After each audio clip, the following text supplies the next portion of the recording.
Welcome to Better Odds Sports Betting.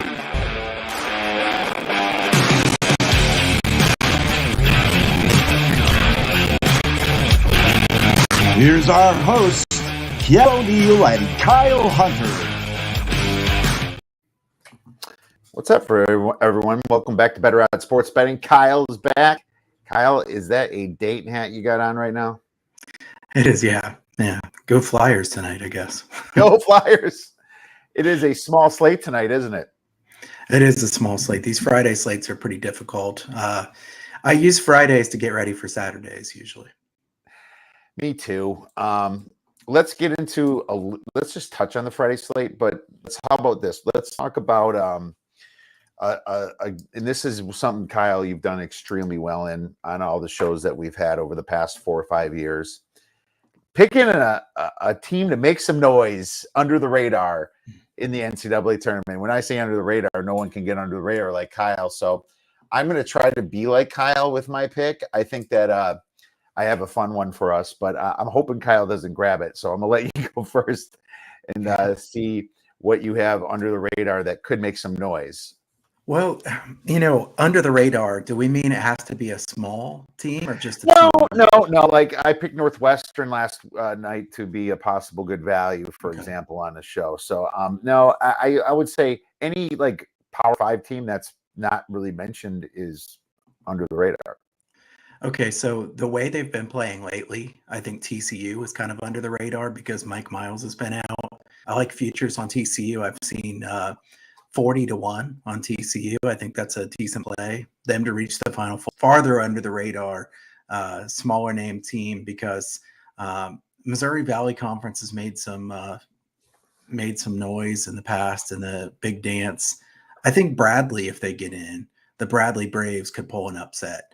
I like their ability to play defense. Defense does travel in March. And we've seen Bradley do this before. So I know the Missouri Valley Conference isn't as good as what it has been in the past, but I think Bradley would be a dangerous team if they get in. And I also am assuming I did not take Kiev's right there. No, you did not take mine. So thank you for that. But it's funny. It's like, I'm going to tell you right now, everybody's darling in the NCAA tournament. And it's going to be Oral Roberts because everyone's thinking they're smarter than everybody else. And Oral Roberts is just so good. No. Everybody's thinking about Oral Roberts. So forget about that. I mean, they're the only like very small school that's a top 60 on Ken Pom. They're winning all their games. They're not winning some lately by the margin that they're supposed to. Whenever they slow it down to run out the clock, they get scored on hard and they can't score. They're just either go full speed or not. So just let you know, guys, if you think you're going to get cute with Oral Roberts on your bracket, so is everybody else. So keep that in mind. I'm going to go with Youngstown State. And now the caveat for Oral Roberts, for Bradley, and Youngstown State is they don't have the wins to get in. So literally Oral Roberts, 1-4 against top 100 teams. They have to win their tournament to get in. And same with what I'm saying here with Youngstown State. But I like this way this Youngstown State's team's playing. And I'm going to admit, I bet the over on them last night. I went 3-1. They're my only loss last night. I had three overs and one side. So the reason I lost is because their defense actually did show up against UW-Milwaukee. Now, Milwaukee's not a great team, but they're 224th on Ken Pom. They're a little bit better than people think. And I just like how they kind of put the hammer down after that loss at Cleveland State. Well, Cleveland State's a pretty good team, and they just got really hot. Youngstown State, I think, is going to win their tournament. Their tournament's coming up soon. They only have 3 games left. I love Youngstown's offense ranking 20th from effective field goal percentage at 55%. Now, they don't have the defense showing up, but you know how the tournament is. If you're hot from 3, anything can happen. It just takes the other team to screw up and miss shots, and it takes a couple charging whistles to put people in foul trouble. Youngstown State could be that sneaky team ranking 108th on Ken Pom, Kyle, to make some noise in the tournament.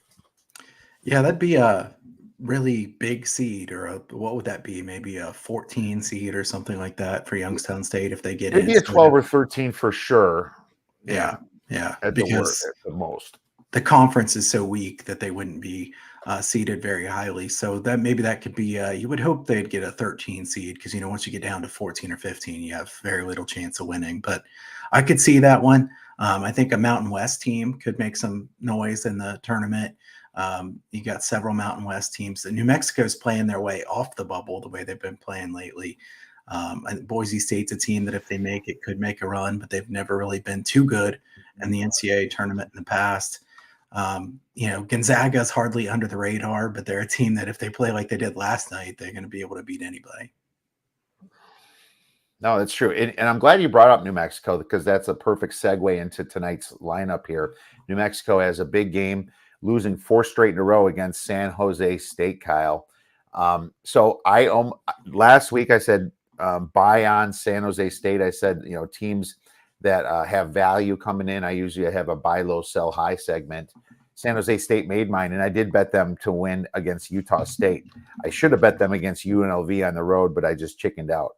But then, I was tempted to bet them against New Mexico, but here's the problem.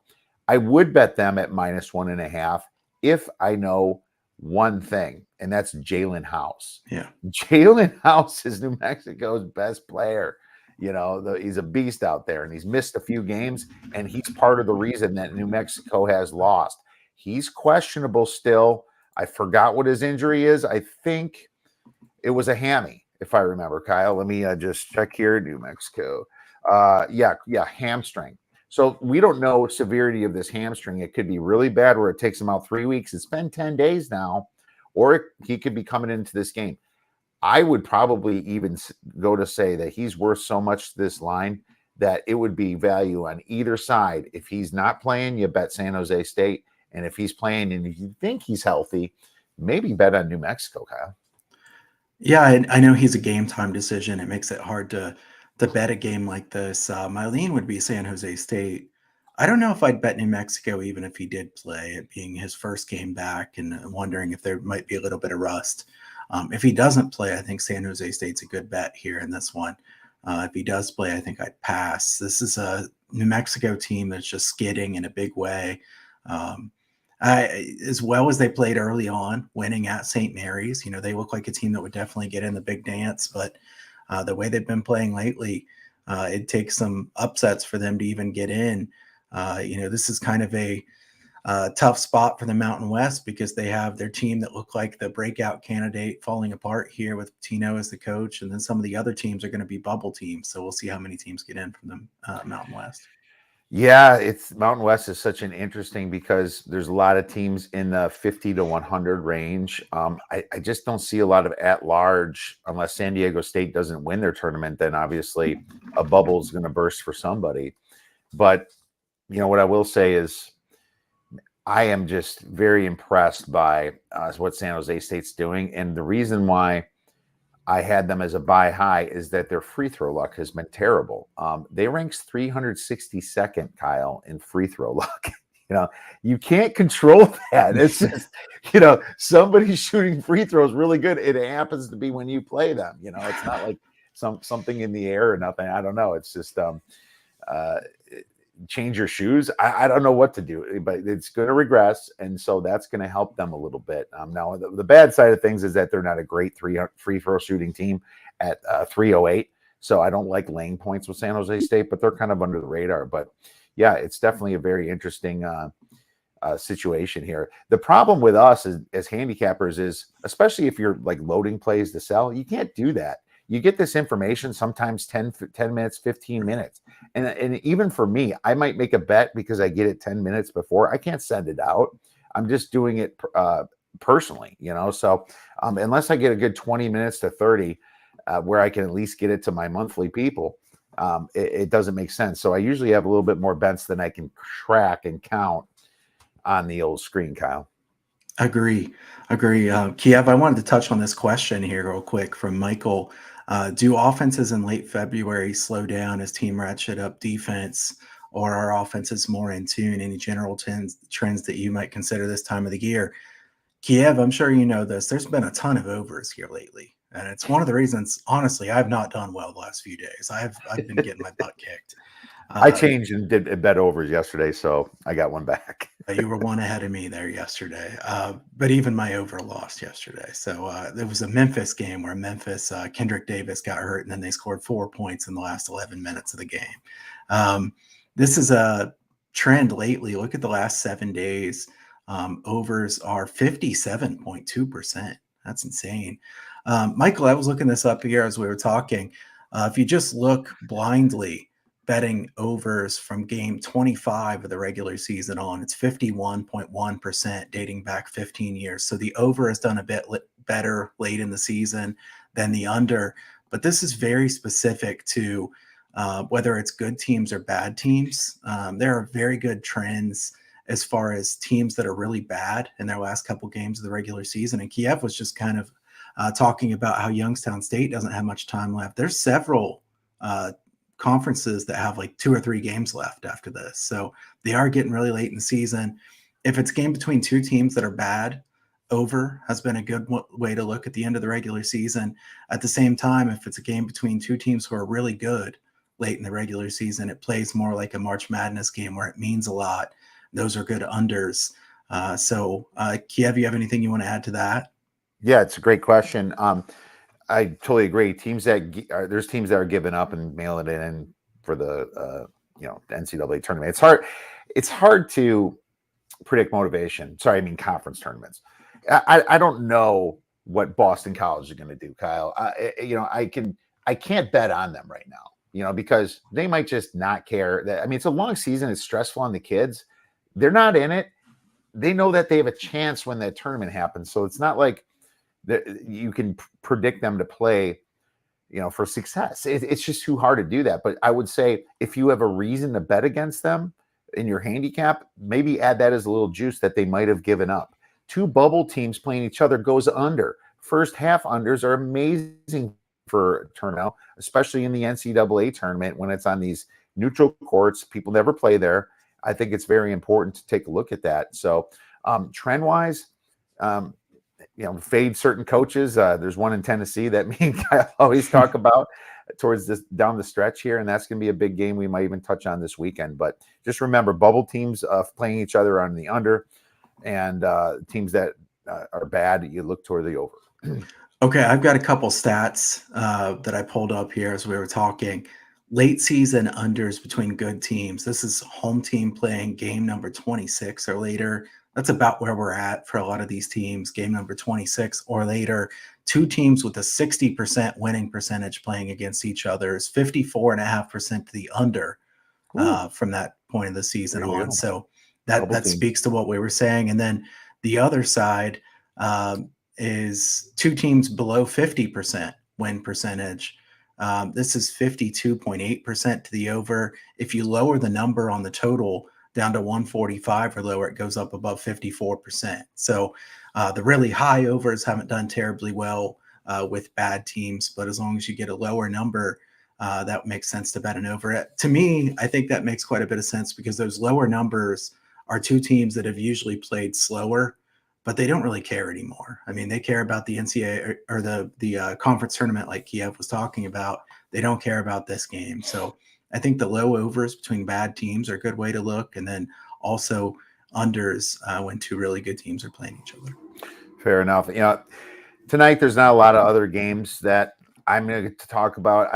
I kind of went through the board and handicap most of it. And I think the lines are pretty tight from, even compared to Haslametrics, compared to Ken Palm, and spot wise, nothing that I was able to dig up. I'm sure there's cappers out there that were, but like Kyle said, Dayton versus Loyola is an interesting game. Loyola's made a little bit of a push. They just won against UMass a few weeks ago. That's a pretty big game. Kyle, is there any other ones you want to talk about? I like Canisius plus the points against Rider tonight. The MAAC has been a really good conference for road teams. That's the one I really like tonight the most. I would kind of lean Loyola against Dayton, with Loyola being a team that's been pretty unlucky throughout the course of the season. Dayton games are usually pretty low scoring too, so getting a decent amount of points would be a decent look there. And Canisius, as Kiev has it pulled up, pretty good at 3-point shots, and they're going to take a lot of threes against this Ryder team. I think as long as they're making some of those threes, they can hang around here.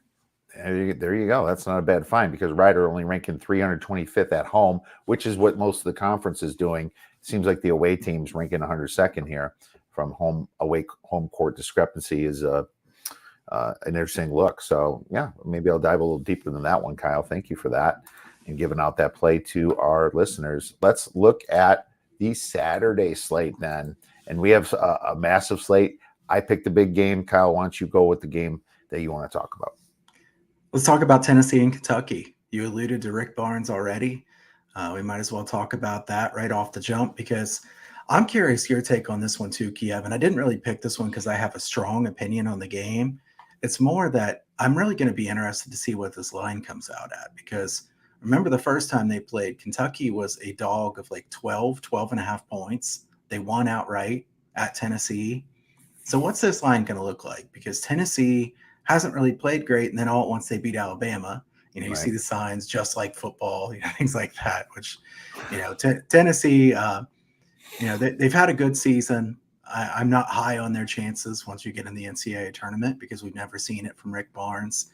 To this one, I would assume that Tennessee would be favored here by maybe 4 points. Ken Palm has 4.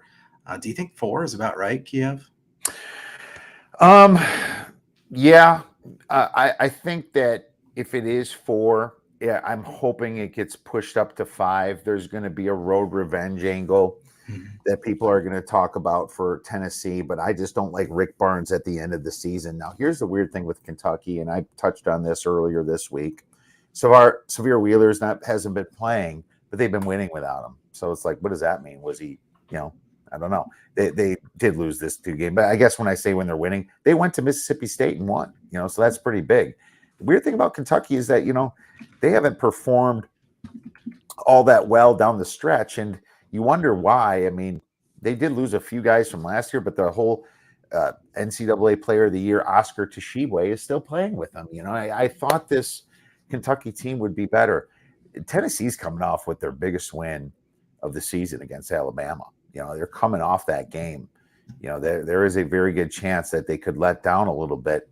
Now, are they thinking road revenge? That's just a lot to put on the minds of these kids coming up here. Tennessee is under my radar, or Kentucky's under my radar. But wouldn't be a big play because I got to tell you, it's I don't trust Coach Calipari either that well lately, and who knows what's going to happen in this situation if his team doesn't show up. They did show up against Mississippi State, and I did lose a play on Mississippi State. Had a great number, but part of that reason was Mississippi State just faltering. They just couldn't hit a shot. Sometimes you get games where you just don't hit a shot, you're going to lose it. It doesn't matter who you're playing. Well, that was one of those games. So I think you picked a very good one to watch for sure, Kyle. Yeah, maybe the under, Kiev, if I had to bet something in this game, because 134 at Ken Palm, both of these two teams are happy to play at a slow pace. Kentucky's offense has been pretty inefficient recently. The way that they get points is offensive rebounds. As long as Tennessee can keep them off the glass a little bit, then I think Kentucky could have some trouble scoring. Tennessee's offense, though, is not good. They're 236th in effective field goal percentage offense. I don't think a team with that bad of an offense can make a deep run in March Madness. And, Rick Barnes has had better teams than this fall short in March. So a team that I'd like to fade in general, but I don't know if I want to fade him in this spot. I think I would lean to the under in this game. Yeah, you're going to get 133, 134. I did get burned on the Tennessee under against Texas. It just got too high and I had to take it out. I hate taking the Big 12 SEC unders, but I played around and found out, I guess, let's just say. But it's Tennessee might struggle here, and I could see a defensive battle. You wouldn't say that these are necessarily bubble teams because I'm pretty sure both in. Maybe Kentucky is a little bit more questionable, but that big Tennessee win and Florida win and Mississippi State win, I mean, that should get them in. Not a great non-conference showing, but I would almost think that Tennessee's still fighting for the 1 seed, Kyle. And I think Kentucky knows that they could play their way out of the tournament if they screw it up. So I like the motivation for sure in this matchup.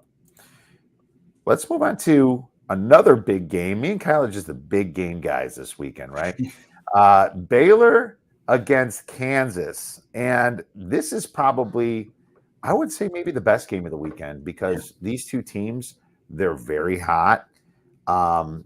There's been situations where Baylor was injured this year and they, let down during some of those injuries. Their guards were hurt a little bit for Flagler was out. But then, all of a sudden, Chamu Chachua comes back. Kyle, he's back, and he's kind of ramping up minutes now, and he's getting better and better. Well, Kansas is Kansas. Now, Kansas has a very brutal schedule coming up here down the stretch.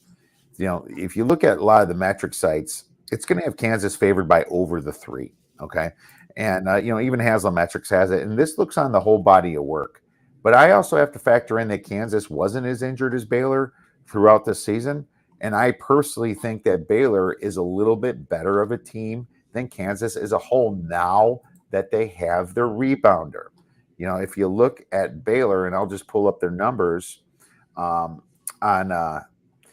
KenPom, they're really bad at defensive rebounds. But this number has been jumping up. This was more towards the 300s before. Now it's down to 231 because they have their bigger guy back in Jonathan Chamachachua. And they're great on the offensive boards, as you can see. So, Kyle, there's two ways. I know this is a big game. They're not exactly bubble teams. They're probably playing for the number 1 and 2 seed. But I wouldn't bet the under in this game necessarily. I think both teams play pretty fast, and I'd be a little bit worried about it. If Kansas is 3.5, I'm probably going to play Baylor. Kyle, what do you think? So I think my single favorite futures bet on the board right now, Kiev, is Baylor. I like Baylor a lot. I see plus 2,000 to win it all. I also see a plus 500 to reach the Final Four. I think those are good bets. Baylor's a good team that I don't think they've peaked yet. We've seen this team have success in the tournament in recent years. Guard play is essential, really good guard play. We know they have that. I think Kiev brought up this game because it was such a good game, and also he wanted to say Chachua a few times because it's so much fun. It up. I just messed it up. That's why I need you to say it again. I'll mess it up if you make me do it a third time, Kyle. There we go. But I got it on the second try. That's not too bad for that tough of a name. LJ Cryer is a really good player for Baylor. My concern is obviously Kansas has such a good home court advantage. There's no way you can discount that. I think the line's probably going to be 4 in this game, maybe 3.5. Total 152. KenPom, Bart Torvik has 154. I think 154 is getting too high. I would bet an under if it were that high. Based on the tempo that the two played in the first game, I just don't think that high of a number would be justified. So I do not think I'll make a bet on this game, but I already have bet Baylor futures, and I think that's a good bet. I love your Baylor future. Here's the thing. I see it at 20-1, and I know the book that it's in. It's a very popular book right now, and I wanted 25-1. I missed that 22-1. I'm just wondering if they lose this game, does that get better? Probably not. I mean, what's a 2 seed normally? Isn't it a 2 seed like 16-1, 25-1 ish? I mean, if they're in a really tough bracket, it might be 25-1. I can't see Baylor being any worse than this. The problem is if Baylor wins this game, you better see if that future is still there, because these books some books will keep them and some will pull them until Monday. If you look at a lot of other books, I've seen Baylor as low as 12-1, 14-1. So I don't disagree. I think Baylor's the built team for the NCAA tournament. I think their defense is better than what it shows. But the reason I like the over is because these two teams are massively offensive minded and lots of offensive rebounds. I can see this being a shootout. 152, I'm going to seriously consider the over in this game. OG Souls, did you talk about the Virginia Tech pick game? No, we haven't, sir. And I think that is a good game to pick. So thank you for that. Let's move on to Virginia Tech versus Pitt. And I actually looked at this because I always prep for the weekend on Thursday this week. Pitt has been the biggest story of, the ACC. I mean, I can't believe that they're tied for first right now, Kyle. I mean, they're actually in first I think because they played the extra game. I have to, take a look at that again. But this is going to be a massive game. coming this weekend. But here's the thing about Pitt. They're still underrated. They're 52 on Haslametrics. I think that they're even worse on Ken Palm. I'm going to find out right now. 56 on Ken Palm. This Pittsburgh team, let's just look at what they did. I mean, look at all the green here. Look at all the wins here. I mean, what's it going to take to move this team up? They beat Virginia. They had the letdown against Clemson. You have to understand that. It's hard to play at Cameron indoor and lost to Duke. But, geez, they went on a hell of a run, somehow lost to Florida State. But this Pitt team is very well coached. They have some very great players. Burton's a very good player. Hinson. I love this Pitt team, and I think that they have a very easy schedule going out here. They are dancing right now at 19-7. They'd be definitely worth a look in the futures market. The problem is, Virginia Tech, I also think is a little bit underrated as well. They're not 68. Virginia Tech is better than 68 too. And like all this red right here, a lot of those games were without Hunter Couture. Hunter Couture, their guard, there's 3-point shooter. If you'll take a look here, Hunter Couture was missing these games. He comes back. They play pretty well. This is just the typical, I lose away a lot. I win all my home games. I don't necessarily want to go against them either in a spot like this. I think 3 is a perfect spread, in my opinion. So I'm going to pass it to Kyle, see if you have anything better. I think the ratings, what it shows you is how much Ken Palm hates the ACC. If you look at the league by league breakdown, he has the ACC as worse than the Mountain West. I don't know how you feel about that. I think it's pretty stunning, how the ACC being worse than the Mountain West, lower by a decent amount than the Pac-12. The ACC is probably a little underrated there by Ken Palm. I don't think they're tremendous, but probably a little bit underrated. Over, probably my lean at a game like this. I think the total, Ken Palm has 147. I would guess these usually get bet down, the higher numbers in these conference games. So I think I would lean over. Both teams really efficient on offense, not necessarily terribly fast. Pitt's relatively quick. I think they'll get some pretty good shots. And also the spread is such that overtime's a possibility. Late fouling is certainly a possibility as well. So I think my favorite bet in Virginia Tech and Pitt would be the over. Yeah, no disagreement. ACC here. You could call these bubble teams, which would worry me a little bit about that.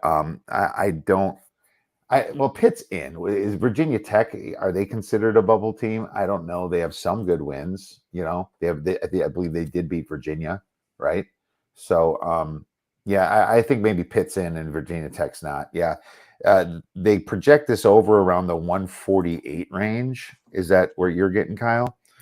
Yeah, I think it might go down a little bit from that, but my guess is you might be able to get 146 or something.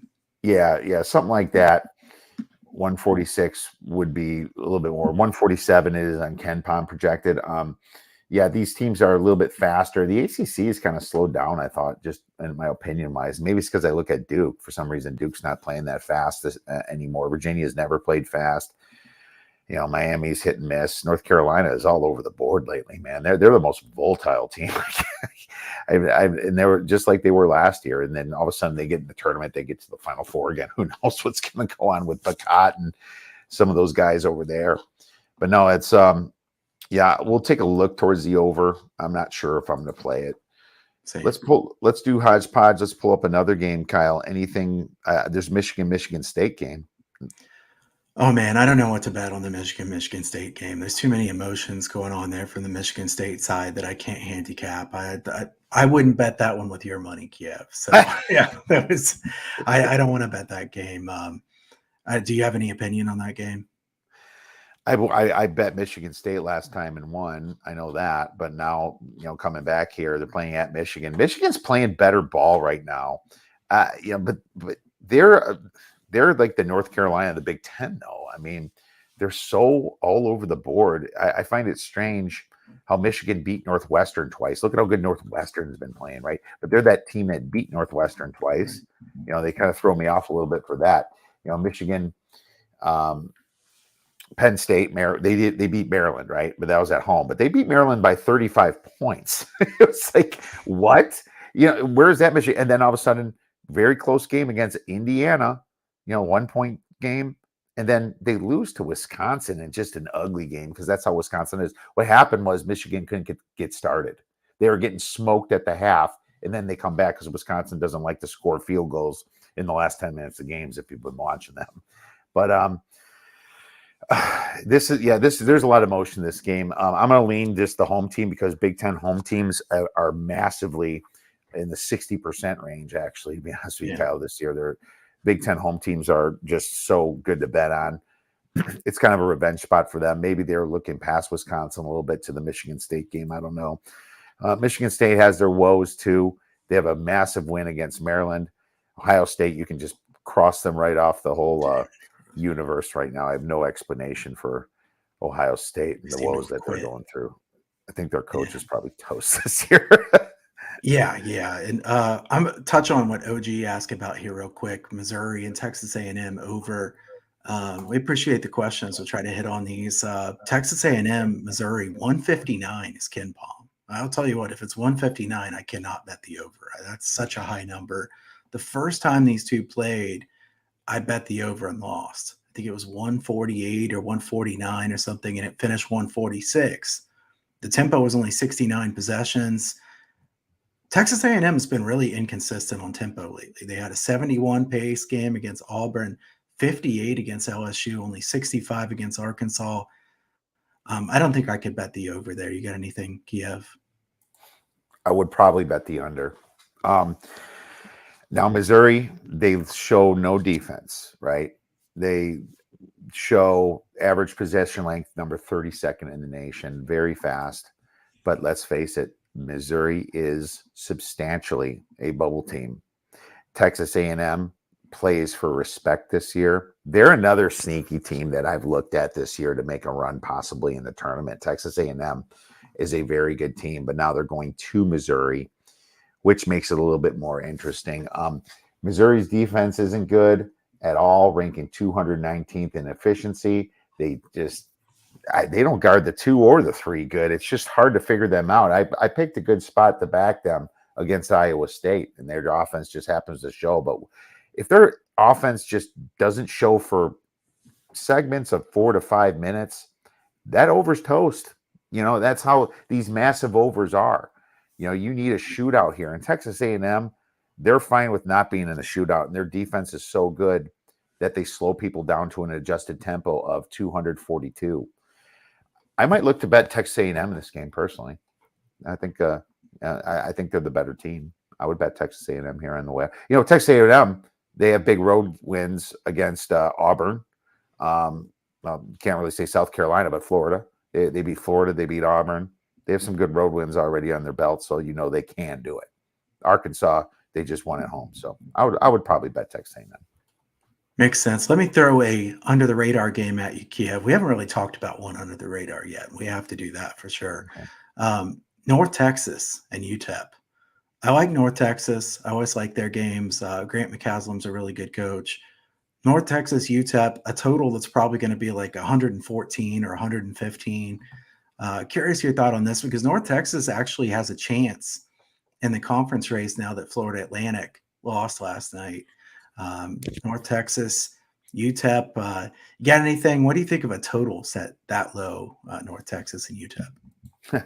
I can only look to under. This is one of those games. Remember, we used to bet a lot of Liberty unders a couple years ago. That's what it feels like North Texas to me. Sometimes you just can't set the total low enough for some of these games. And Kyle's done extremely well. I might want to add on this. He's not afraid to take unders when he knows this unders. I mean, if you look at North Texas, 21.6 seconds per possession length. That's literally less than 10 seconds on the shot clock before their average first shot, and so that's massive. The problem is when they play teams that don't have a lot of defense, they're the ones that go over, but UTEP, all they have is defense. That's the thing. I would feel a little bit more comfortable, possibly betting a team total under on the North Texas side, being that it's at 60 and they're on the road. This could be a game in the 40s or low 50s, man. So UTEP's defense does show up a little bit, but they also get beat pretty bad. Middle Tennessee State scored 84 against them, 67 against Florida Atlantic. It's under or nothing for me, Kyle. It'd be under or nothing for me as well. The thing about North Texas is they shoot a lot of threes. UTEP is good at defending the three-point shot, which is really important against them. I think UTEP is even first or second. They're third in the conference, 33.7% allowed from three. So UTEP's a terrible shooting team as well. They turn the ball over a lot, a team that plays relatively slowly. The first time these two played, 56 possessions in the game, 52-42. I mean, what a game. Under would be my lean in that game. We'll see if it gets pushed up like some of those other really low totals usually do. Yeah, we'll certainly see that. Lastly, I just want to bring up one more game, Gonzaga versus Pepperdine. I mean, this is a situation where Haslametrics just says it's going to be an 18-point spread. I'm guessing that Ken Pom is close. This is a 16-point spread, so that's even better. Now, Gonzaga might not be the team that they used to be, but they still rank in the top 31 in adjusted possession length. Their defense is not there at ranking 81st, and their offense is number 2. Here's the problem with Pepperdine. They rank 6th in average possession length. What do bad teams do when they go fast, Kyle? Lose by a lot. They lose fast. Yes, exactly. They lose fast. It wouldn't shock me to see Gonzaga win this by 35 points into this game. So, Pepperdine, they're not a good team. They did get their couple wins, which will probably set their minds at ease. I'm not going to bet the over because this team might only score 50, 60 points. I like Gonzaga here, minus 18. I wonder, Ken Pom has 14 here. So I think it might even be lower than 18. Oh, it is 14. I honestly think Gonzaga is a good play. I kind of think the over is a good play too. Now, I was the dummy who had Gonzaga under last night, and they scored 68 points in the first half. Team total over, Kyle. Team total. Right. Yeah. I played that thinking that Loyola had to play the slow pace, which they did in the first game against Gonzaga. Well, when Gonzaga makes every single shot to start the game and gets ahead by 30 points, then Loyola can't stall anymore. So that one was ruined by that right away. Pepperdine doesn't know how to play other than playing really fast. So I would think some kind of over, if it be a Gonzaga team total over, I think that's a good look. Gonzaga wants to improve their net ranking. I believe that's the tiebreaker in the conference between St. Mary's and Gonzaga, if Gonzaga beats St. Mary's in the last game. So, OG says Pepperdine doesn't play any defense. That's true. They don't really know how to play defense. They only know how to play fast. Over or nothing, and Gonzaga or nothing for me. Yeah, Gonzaga is going to be my play that I'll be doing. But we also have another play that we like to talk about, Kyle, and that's the most likely dog to win outright. Now, it's harder to guess the lines, obviously, in college basketball. I guessed 3.5 for Mississippi State once, and it ended up being 1, and we won in overtime. And so we can just go by our best guesses. Kyle, why don't you go first? Okay, I'm going to go to one way under the radar because we talked about too many big name teams here today. I'm going to go way under the radar, a team that Kiev knows I've talked about quite a few different times. I'm going to take Merrimack against Sacred Heart. Merrimack has gotten hot. They've won 5 games in a row. Ken Pom has them as a 4-point underdog against Sacred Heart. Merrimack's defense is really good, the best defense in their conference. It puts them in every single game. I think Merrimack has a good chance to win this game outright on the road. Look at their road performance. I don't have Haslametrics pulled up, but I know it has to be good. I mean, they've won all kinds of games on the road. So if Kiev can pull that one up. Well, it's the 6th worst game on Haslametrics. So that means it's perfect. That's exactly. It's right my brand picking these games like this. Right up your wingspan. They rank 51st in the nation away from home, while Sacred Heart 342nd at home. Maybe they don't have their home. Maybe even their parents aren't going to this game, Kyle. I think this is a great find for you. And it does show 3.5 points. So that fits the bill here. I like it. I think this is a great play, actually. And I'm going to be writing this one down for me to potentially play and give out myself. Thank you, Kyle. I'm going to go with the Big Ten because I love the Big Ten. I love to get trounced by the Big Ten when I bet away teams. So that's what we're doing again. This is a most likely dog to win out. And we know Big Ten home teams have been killing it. But I don't like Indiana down the stretch in any means. I just think Illinois is a better team, and they're put together better. And they're going to have an opportunity to bounce back from a loss. Now, does Indiana have that nasty loss to bounce back? Yes, they do. But Indiana is ranked higher on KenPom, which tells me this could be 3.5. Indiana beats Michigan away, then they lose to Northwestern away. Northwestern was actually winning this game by a lot more, and they kind of came back. But Illinois, KenPom has it 4. I love the way that Illinois has been playing offense, and I really like Matthew Meyer. If you remember, Meyer used to play for Baylor, and he was on that Baylor championship team. He's got championship pedigree. He knows what to do and to be a leader in this situation. Illinois, they did at least beat Wisconsin at home. Nebraska, they do have a few home victories. It's the most likely dog to win outright. I'm just going to bet the money line in this for a small play, just for my most likely dog. I'm not going to even bet the spread, Kyle. I like the money line better than I like the spread because I could see them getting blown out. I could also see them winning outright. So if you get a plus money on the money line, I think that's probably a decent look here in this game. I do think Indiana's probably overvalued. Some people talking about them as a team that could make it a deep run. I don't see that. I think they have too many issues.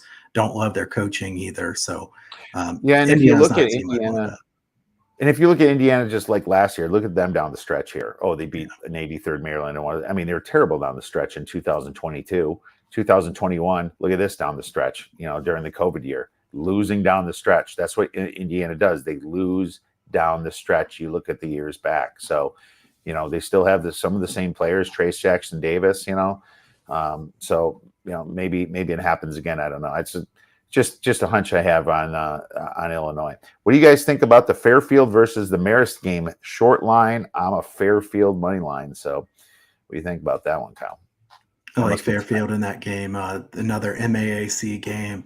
That's been the best conference in all of college basketball to bet road teams. I think Fairfield's the better team on the road with the better defense. I do like Fairfield there. All right, there you go. Fairfield is going to be favored by what, 3.5, 4? What's the nut line? I think it's a -1.5. It's only -1.5. Is there an injury or something? No, it seems like a pretty good line right now. I would definitely lean Fairfield in that situation. I do look at these teams enough because they're Sundays and Fridays, so it's kind of like they're the teams that are taking up the TV time of the when the big dogs aren't, right? So Fairfield's even ranked substantially higher than Marist, and they're going away, but Fairfield or nothing for me. Agree with that. All right, Kyle, well, great stuff. We covered some of the big games. Thank you to all you guys asking questions. Michael, OG, Mark, all you guys contributing. We really appreciate it. It makes our lives funner and easier when you do that, so thank you. Where could our listeners get your great information, Kyle? Michael has a question here that I'm thinking about. I saw it pop up, but maybe hesitate. I was going to say, you kind of stumped me. I definitely not taking Rick Barnes as far as trusting a team in March. I guess Painter, but Painter has not done anything in March either. So this is a tough one. Let's just say this, Michael. I don't think Painter. It's Painter. We don't want any of these guys. In that group, if you're going to give us those options, it's Painter. That's it. By default, it's Painter from that group. But guys, I appreciate everybody with the questions today. Thanks for tuning in. You can subscribe to our YouTube channels below. Thumbs up, comment down there. It helps us out a lot. Go to huntersportspicks.com for all my work, and you can sign up for the free picks newsletter there. I am going to be doing a free contest this weekend as well, where I give out a little bit of cash over on Twitter. So if you want to take a look out for that here late Friday night, I'll be posting that. So check out all that, and also check out the odds breakers for Kiev's information. What can they find over there, Kiev? Well, I'll tell you, I just did a buy low, sell high spot this weekend, and it's almost kind of like a little wink, wink on what I'm going to be looking to give away to subscribers. So we went a great college basketball last Saturday. We went 7-2 last Saturday. I'm hoping to keep that Saturday run going hot. Might be fading Duke this weekend too. So if you love Duke, try to avoid me. If you like Syracuse, maybe you should take a look here. So a couple more hints that I'm giving you, but yeah, just fun stuff. And we have some great new cappers at the Odds Breakers. If you ever interested in capping, or if you have a little experience doing it, give us a shout. Admin at theoddsbreakers.com, info at theoddsbreakers.com. Always willing to look for more talent and bring more people that are passionate, as Kyle and I am, about sports betting and making money. So that's the important thing. Thank you so much for listening to this show. If you guys have any other issues or questions, our Twitter lines at Kyle Hunter Picks, at OB Kiev. Enjoy the rest of the weekend and go get some winners. Thank you for watching Better Odds Sports Betting.